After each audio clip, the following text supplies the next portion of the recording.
Find Kerrigan.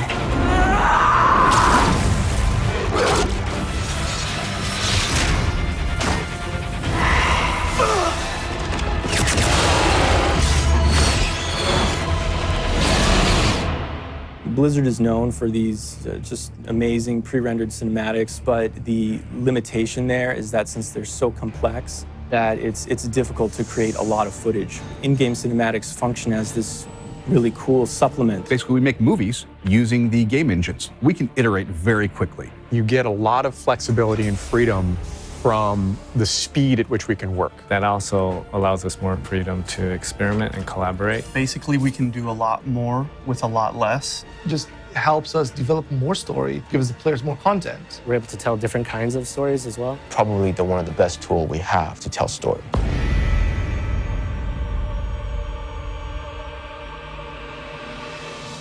Well, the whole series is about Kerrigan's journey from being the Zerg, her love story with Jim Raynor, and how she dealt with Mengsk. We have 9 stories to tell to bring her from this point to this point. I mean, she goes through like this crazy roller coaster ride, chasing after people and killing people. And she's just like hell-bent on revenge. But Jim Raynor, he's tried to convince her not to, or to give up the hate and revenge. But they got separated, and she went on a warpath. The cinematics department works very closely with the game team to come up with first scripts, then storyboards. We use storyboards as a kind of a gateway into showing people what we're working on. They give an idea of the depth and of where the camera is supposed to be and where the characters are supposed to be. And we create a 2D animatic, which is basically a sequence of storyboards linked up together with music, sound effects. We rough out tremendous number of iterations, and we just keep throwing new ideas out. The iteration is just part of the job. That allows us to experiment and come up with new ideas to try to tell it the sequence as well as we can. things will change on the game side, which will change what happens on a cutscene on our end. The story drives us so quickly that oftentimes we just sketch and just doodle very quickly. It's really about coming with the best story. Once we have that, we start working on animation, creating models, and putting together a scene.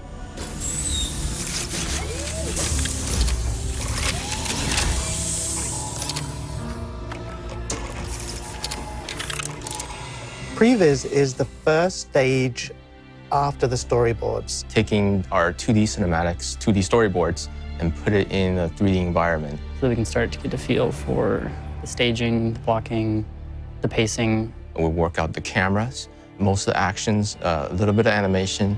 In the case of Kerrigan, we will place her into the scene in such a way that it exaggerates her moods, her feelings. Basically tell the story within the shot. What's the story? What's the main point?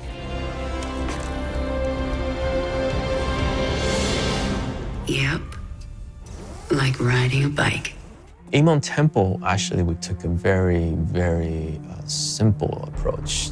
We shot it as much we could as a live action sequence. We plot out the entire sequence, all the animation, in very crude, simple manner. We would treat the environment as a set, and we would have the characters staged out and say, okay, here are our actors. And then once that's done, we just go into our InnerSense room, which is our motion capture camera room. We would have Ben hold the camera. He could actually just take that virtual camera and move around it and shoot it. So that the shots that we create are more exciting and more alive.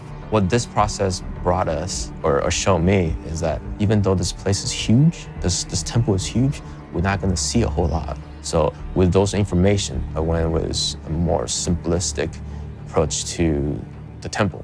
He told you of ruin, extinction.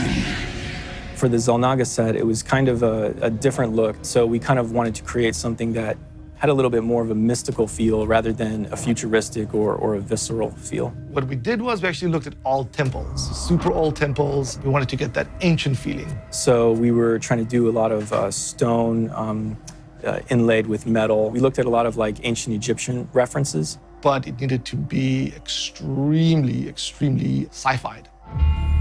Open the door, son. Valerian's orders, sir. No visiting. Open the door. We did the lab very first. It was one of the biggest sets we ever built. We had Kerrigan in a laboratory, and it's like a medical environment. So we looked at a lot of like sci-fi movies, and we kind of wanted to see what do we want from this lab to be. We wanted it to be super high tech, but at the same time, we also wanted it to be a prison. There was a lot of variety in the different types of pieces that were in the set. From the elevator to the screen to the cell room Kerrigan's in, and even the door. I think that we were definitely thinking about just making something that was sterile to kind of get across this vibe that she's undergoing a lot of testing. Simple shapes in the tech and in the environment, a lot of lighter colors. And then just try to combine all that into this, call it fortress, that's kind of just built just for Kerrigan. Believe.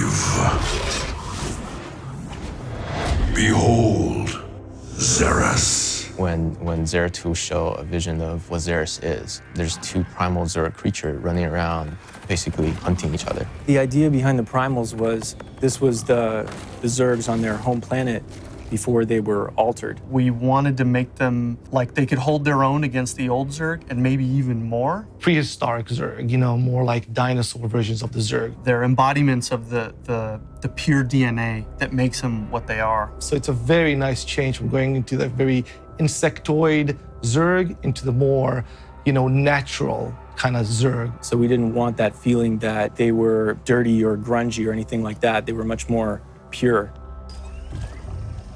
They fight. They evolve.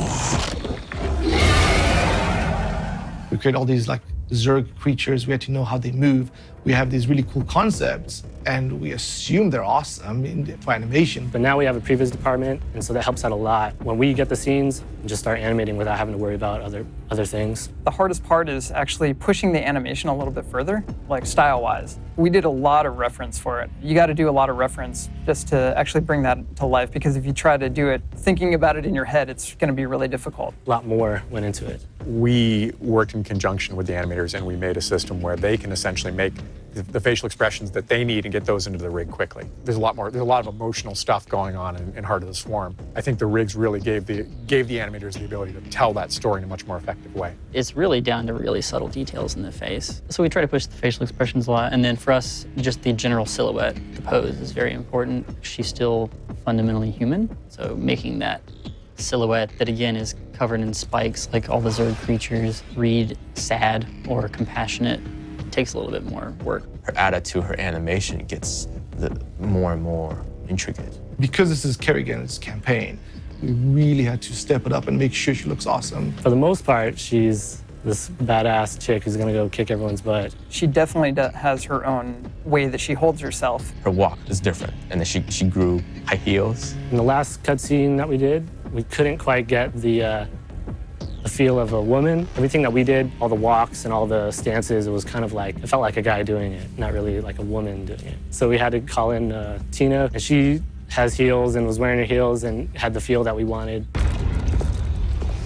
Face me, Narude.